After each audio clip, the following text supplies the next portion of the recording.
My name is Sarah, and I'm a 37-year-old stay-at-home mom. I've been married to my husband, John, for 8 years. We had difficulty having children, and it took us 4 years of fertility treatments. But our dream has finally come true.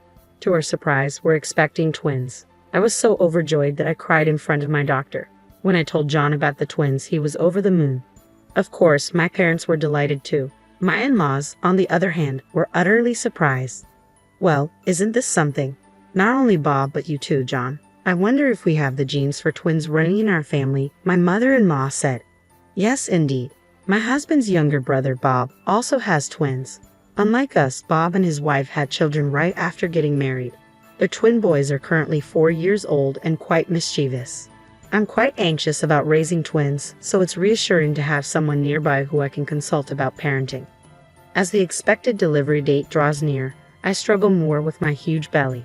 Being pregnant with twins is anything but relaxing. It's a blessing to know that my twins have grown this much without any major issues. These twins are doing their parents a favor even before they're born, I ponder, already feeling like a proud mom as I somehow managed to get the housework done. What's this? This doesn't taste right, my husband complains despite my efforts to keep up with the housework. I'm sorry, I couldn't taste it because I'm feeling sick. What's that about? Your morning sickness should be over by now. You should be in your stable period. Stop making excuses.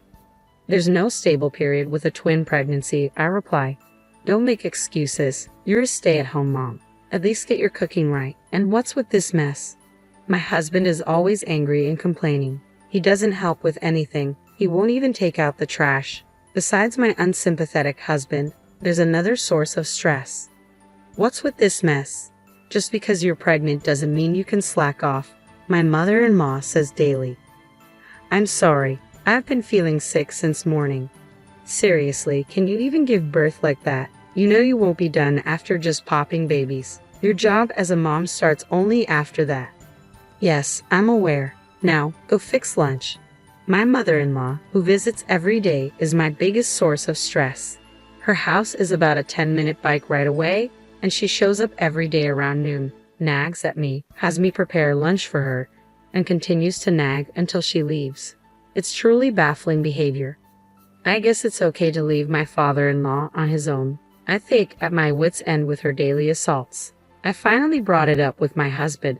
Listen, my due date is approaching, and I'm thinking of going back to my parents' home. I tell him, Huh?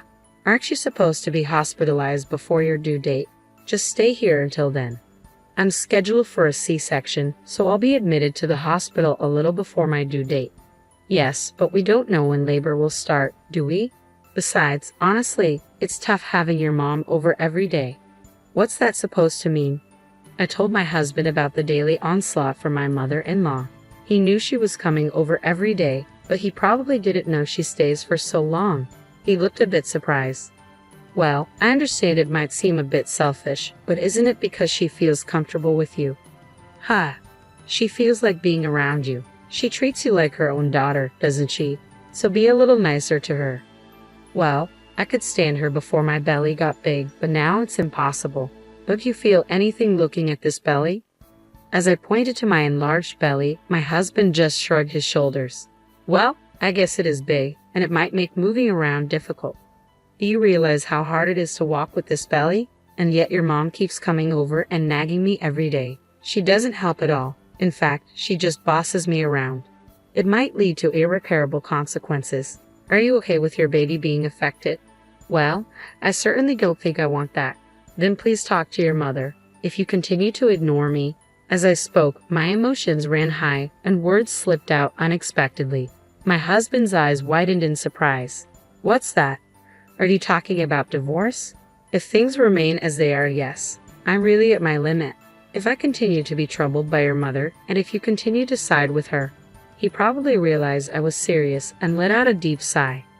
I understand. Really? Really? Can't you believe me? It's not that, but to be honest, I'm skeptical. There are signs that you value your mother more than me. Then let's do this. Prepare the divorce papers. Wait, what? If you think you can't trust me and it's not going to work, you can file them whenever you want. How about that? Can you believe me now? Yes. Seeing my husband's determination, I felt relieved. After that, he actually prepared the divorce papers and seemed to have warned his mother. In the end, I didn't return to my parents' place, but after that day, there were no more onslaughts from my mother-in-law until I was hospitalized. I had a C-section and safely gave birth to twins. For a while after that, I stayed at my parents' home, somehow managing the whirlwind of first-time parenthood. However, as a new mom, I struggled to raise my twins. Then one day, my husband came to visit me at my parents' place. "Can you come back home soon?" "Huh? It hasn't even been a month yet." "It's already been a month. Aren't you just having too much fun while leaving the house?" "Fun? I've had no such time. Being a mother of twins is tough. I'm enduring my painfully slow recovery from childbirth because of my advanced age, and yet I'm still taking care of our kids." "So what if you're old? There are plenty of people who don't return to their parents after giving birth. Stop being such a baby and come back home already." After saying those harsh words, my husband left. Didn't he come to see our kids? Without even properly looking at his children or holding them, my husband left just like that. While calming down my crying twins, I too became sad and shed tears. Not wanting to strain our marriage, I returned home, shaking off my parents who tried to hold me back. "You finally came back. Do you even understand what it means to be a wife?" The moment I opened the door, these were the words that came out of my mother-in-law's mouth. She was waiting for me, standing there like a guardian statue. Exhausted, I found it hard to even respond, so I silently walked past her. "Hey, don't ignore me." Ignoring her words, I entered the room and was left speechless. "Call this place my home," I muttered, looking at the disastrous state of the house. The kitchen was piled with dishes with no space for cooking. The floor was covered with discarded clothes, garbage from empty lunchboxes, and more. And to think I'd just been away for about a month. Mother-in-law, did you come here while I was away?" "I was here the whole time. I was worried about my son struggling alone." "So you were here all the time and we still have this mess. Worried about your son, and yet you let our home turn into a disaster? Anyone would fall sick in an environment like this. It's unsanitary for my babies." She's raised kids before. Does she not even care about basic hygiene? First, I put my twins to sleep in the bedroom where their crib was set up. Then I started to clean up. I guess this will do for now. Just when I finally finished cleaning up, my babies started crying again. I didn't even have a moment to catch my breath. I finished cleaning as the sun was already starting to set. "You're finally done. You're so slow," my mother-in-law said while she sat on a chair, sipping her tea. It took everything in me not to splash her tea over her head as I strained to feed my babies. She set down her teacup with a clink and looked at me, saying, "Oh, by the way, starting this weekend, Bob's twins will be coming over. You don't mind looking after them, do you?" "Excuse me." I was so shocked that I had to take a long pause before responding. "Could you please repeat that?" I said Bob, my youngest son. The twins from his family are going to be staying with us on weekends from now on. "What do you mean by that?" "We're doing this to give Bob and his wife a break. You're having an easy time with your own twins who just sleep all day, so it's only fair that you can do this for them, right?" I was dumbfounded. I'm not having an easy time at all. In fact, I'm so busy I barely have time to sleep. With the situation at home now, things are only going to be rougher. What on earth are you talking about? What's so hard about being the stay-at-home mom? I'm giving you a job to do. Be grateful and accept it. I can't. You just can't because you're inefficient with housework. Don't make your incompetence an excuse. It's been decided. This is a done deal. With that, she left. Just like my husband, she states her piece and leaves without hearing me out. But now isn't the time for me to be impressed with how similar my husband is to his mother. Mother, like son. Panicked, I called my husband, who should still be at work. "What's up? I'm busy right now." "Listen, your mom just said the most outrageous thing. She wants us to look after Bob's twins on the weekends." "Oh, that. You knew about this." I couldn't believe my husband knew about this. "Why didn't you say no?" "Well, Bob's family is having a tough time. They can't even eat out because the twins are so rowdy, and they don't get any rest or time to enjoy themselves. Don't you feel bad for them?" "Yeah, that must be rough, but why does it mean we have to take care of them? Your mom and dad can take care of them instead." "Mom and dad are too old for that. You want to put all that burden on them. You're so cold-hearted." "What about me? I'm already overwhelmed with taking care of our own twins. Babies are easy. They just sleep, eat, and sleep again. It's not that hard. Oh, and don't slack off on housework." I won't allow any excuses. Keep that in mind. If you refuse, we're getting a divorce. What? Aren't you going to help? Me? No way. You want your hard-working husband to work even on his day off. You're a devil. There was no point in talking to them. Both my husband and my mother-in-law were the absolute worst. It felt like I was talking to a wall. I ended the call in silence. Even with all the crap I'd been enduring, to my surprise, I remained cool-headed. I decided to call elsewhere. A few minutes later, having ended the call, I found myself gazing at my sleeping twins. Their adorable faces gave me the courage I needed. My husband and mother-in-law were solely fixated on their own interests with no consideration for me. Whether they're around or not, my workload wouldn't change. So I decided to completely sever ties with both my husband and mother-in-law. That night, my phone rang. It was my husband. Hello. I just got home. Why aren't you here? Where are you? I'm at my parents' house. What? You came back from the hospital. Why are you still at your parents' house? I went back home once and cleaned up. It's clean now, isn't it? So why are you at your parents' house now? Because I'm fed up with you. With that, I ended the call and turned off my phone. I thought he might call my parents' house, but perhaps it was awkward for him if my parents picked up. So no one came. Instead, the next morning, my husband showed up. Hey, Sarah, you're here, aren't you? What the hell are you thinking? To my surprise, my mother-in-law was with him. The lovely mother-son duo had made their appearance.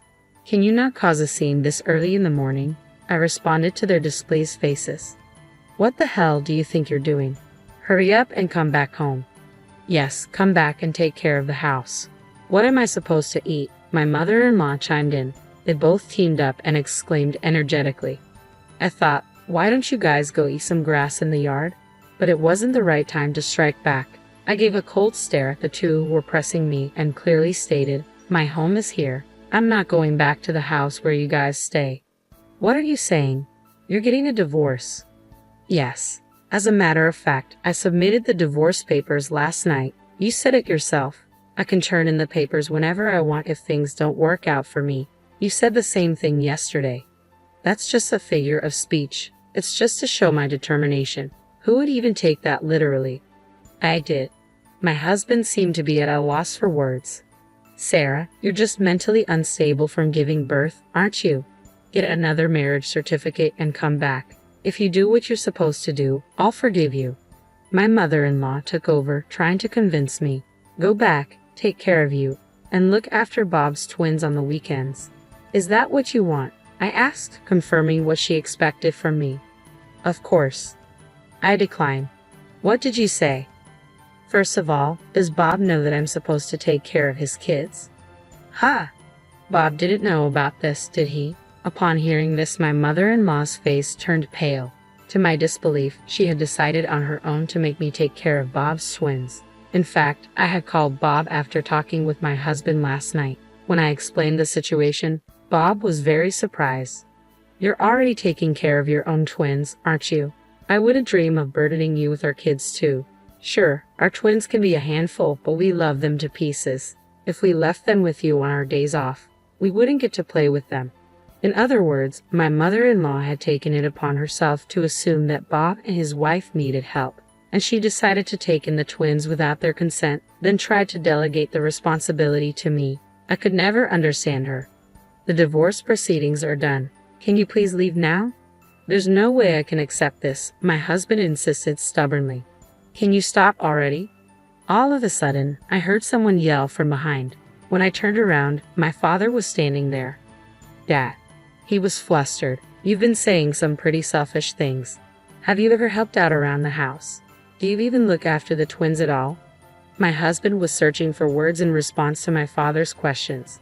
I'm tired from work. Oh, yet I hear that you take breaks all the time without doing any significant work. Even when everyone else is working overtime, you always leave work on time, and yet you're always coming home late. Are you having an affair? No. I was just hanging out. Really? Now you push all the housework and childcare onto my daughter and then go have fun. You have it easy, don't you? Ah, well, that's... In reality, my husband was employed at the company my father runs. While it's a small-scale business, it has a fair number of employees. Among them, my husband had been loafing around, acting high and mighty because he's the CEO's son-in-law. This fact came to light when my father conducted an internal investigation. I had believed he was working hard late into the night, so I couldn't believe what I was hearing. I will ask you to quit the company due to your problematic behavior. There's no reason to keep someone who's not a family member any longer, especially since you divorced my daughter. What? No way. Get out of here. I'll give you a formal notice tomorrow. Make sure to pack your things at the office early in the morning. My ex-husband, turned pale hearing my father's declaration. As my father turned his back on him and I was about to enter our home, my ex-husband did something completely unexpected. He forcefully pushed me to the side and tried to barge into our home. "Hey, what are you doing?" I yelled as he attempted to shove my father away. "Move. Hand over my kids. If they're with you, you'll come back, right?" My ex-husband was just yelling nonsense. "Don't be absurd, using your own children as a hostage," my father shot back. "Shut up. It's because you won't come back." My ex-husband desperately tried to force his way into our home. I clung to him, trying to prevent his intrusion, while my ex-mother-in-law frantically tried to pull me off him. My father rushed to block the front door from inside. It was utter chaos. If I let him take my children, only the absolute worst could happen. I screamed at the top of my lungs, "Stop!" Just then, I thought I heard the siren of a police car approaching, followed by a sharp braking noise in front of our house. "Officer, over here." "Mom." The person who squeezed past my father and rushed out was my mother. She hurried towards the officer who had just gotten out of the police car, explaining the situation. "What the hell? I'm her husband. I'm her family. What is wrong with entering my mother-in-law's home? I'm this boy's mother. Why are you cops here?" All right, we'll hear your story at our office," the officer said. My ex-husband and ex-mother-in-law were vigorously resisting the police's questioning, and it seemed they were eventually taken away. My mother, who had been watching our exchange from inside the house, had sensed something was off and called the police. "Thank you, Mom." I called because I thought something was wrong, but to think they would try to take away the twins, they're unbelievable. Trying to change my feelings by taking our kids as hostages was awful. After explaining the situation to the officer, we exchanged weary smiles. Later on, my ex-husband and ex-mother-in-law were released but were given a restraining order to stay away from me. After discussions through a lawyer, I successfully received a lump sum payment for alimony and child support. My ex-husband, who had been fired from my father's company and lost all his money, ended up living a hard life in a rundown apartment, working part-time. How do I know this? Because my ex-husband sent me numerous texts, repeatedly whining about his situation. I was wrong. I love you and the kids. Why was I so selfish? I've changed. Can't we start over? Or if you could just do the cleaning and laundry, I'll forgive you. I'll come back. I'll be waiting, and so on. Even though he said, I was wrong, he ended his text with, "I will forgive you." It didn't make sense. Of course, I ignored him. I got fed up and finally blocked him. I heard from my ex-brother-in-law, Bob, that my ex-mother-in-law had moved into my ex-husband's shabby apartment. Surprisingly, my ex-mother-in-law had apparently been asked for a divorce from my ex-father-in-law quite some time ago, which explains why she came over to our place so often. My ex-mother-in-law, who used to pick on everything I did, turned out to be a hopeless housewife who couldn't do any chores. I heard my ex and his mother are constantly fighting as neither one of them can do basic chores. My mother and brother have caused you trouble. I am so sorry. Bob apologized to me over the phone, sounding sincere. Bob must have inherited all my ex-father-in-law's sense. Raising twins can be tough. Please don't hesitate to consult me or my wife. His supportive words made me very happy. After hanging up the phone, the cries of the twins echoed throughout the house. All right, I'm coming." As I peacefully watched my adorable twins grow, I felt nothing but happiness.